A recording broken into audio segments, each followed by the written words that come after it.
il n'y a de service rendu que par rapport à un service attendu. Ainsi, par exemple, évaluer un élève, c'est dire si son comportement scolaire manifeste est acceptable par référence à un comportement scolaire attendu. Qu'est-ce qu'on a en droit d'attendre d'un élève? Tout.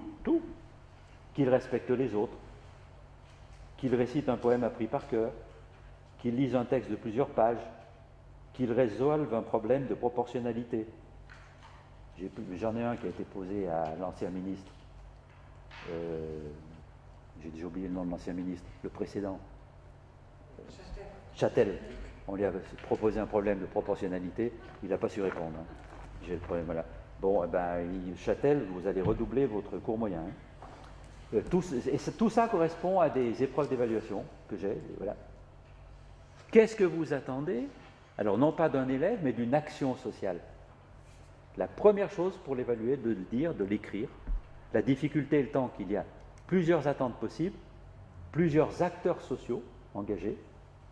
Pour vous, ce sera le ministère, les universités et leurs présidents, les collègues enseignants universitaires, les étudiants eux-mêmes, et d'autres certainement que j'oublie. Quelles sont les attentes légitimes?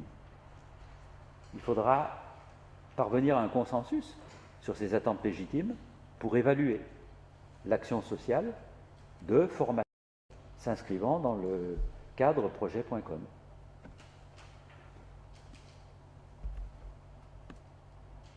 Mais nous butons sur une première ambiguïté fondamentale. Au cœur de l'évaluation se rencontrent en effet deux projets sensiblement différents. Et ça va rendre les choses encore plus... C'est ce qui va rendre les choses encore plus compliquées. Je n'ai pas pensé à vous, hein, parce que j'ai écrit ça avant. Il y a deux projets différents. Vous vous rendez compte de projet, l'importance du projet? Il y a deux projets différents dans l'évaluation. Le premier projet étant d'estimer l'importance ou l'ampleur d'un phénomène. Les chefs, les responsables, en général, ils en sont ce projet-là.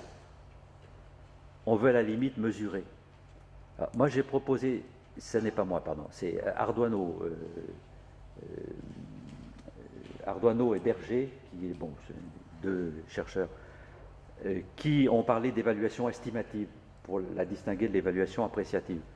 Moi, j'ai proposé de parler par défaut de mesure. Alors, on va passer tout de suite aux exemples pour comprendre. Pardon, c'est pas le bon. Voilà. Quelques exemples. Je vous laisse lire. On utilise le même terme pour ces différents cas de figure. On parle d'évaluation quand il s'agit d'évaluer les dégâts occasionnés par le tremblement de terre. C'était à Port-au-Prince, en Haïti. Voilà. On va évaluer les dégâts. On évalue la menace de paludisme. Maintenant, on évalue la menace de dengue. Les moustiques, avec le réchauffement climatique, nous gagnent. Hein. Et alors, attention aux coupelles dans lesquelles il y a de l'eau stagnante. On évalue la dette. Alors ça, l'évaluation de la dette, la crise de la dette, je me suis lancé à écrire plusieurs pages sur l'évaluation des banques et l'évaluation de la dette, parce que c'est n'importe quoi. C'est n'importe quoi. On évalue, on croit qu'on va pouvoir mesurer, mais tout est biaisé. Entre autres par de fausses informations. Évaluer le prix d'un appartement. Alors si vous voulez, je retiendrai celui-ci. Mais est-ce que vous voyez la différence qu'il y a entre toute cette série et puis évaluer la performance des dirigeants d'entreprise, ou la performance des enseignants, ou la performance d'un service, évaluer la politique de lutte contre la pauvreté, évaluer la qualité de l'enseignement universitaire. Alors je retiens celui-ci. Est-ce que vous voyez une différence fondamentale entre évaluer le prix d'un appartement et évaluer la politique de lutte contre la qualité de l'enseignement universitaire?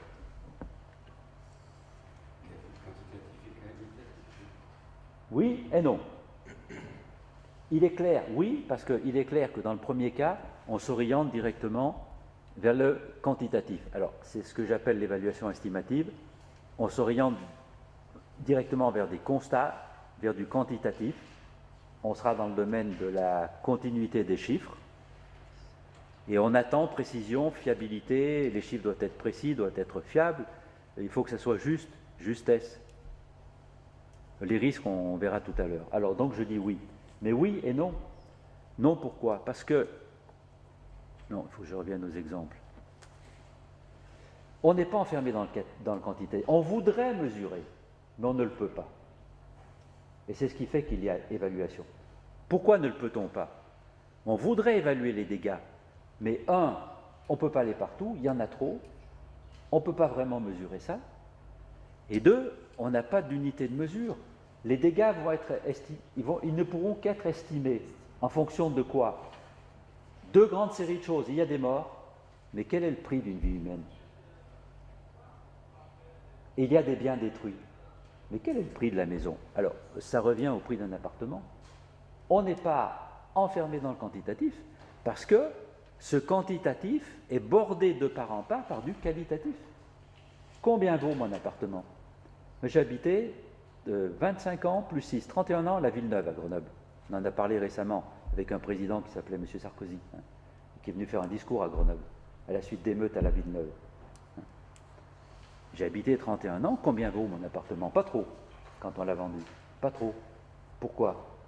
Parce que réputation, jugement social, ce qui fait le prix, la valeur d'un bien, se construit sur des jugements, des appréciations, des jugements de valeur et des appréciations sociales.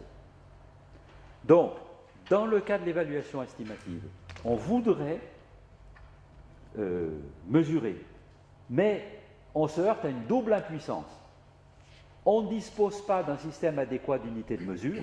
Alors c'est clair avec la vie, combien vaut une vie humaine? À un moment, je ne l'ai pas, mais j'avais combien... la vie d'un homme vaut peu de choses. C'est dans une chanson de...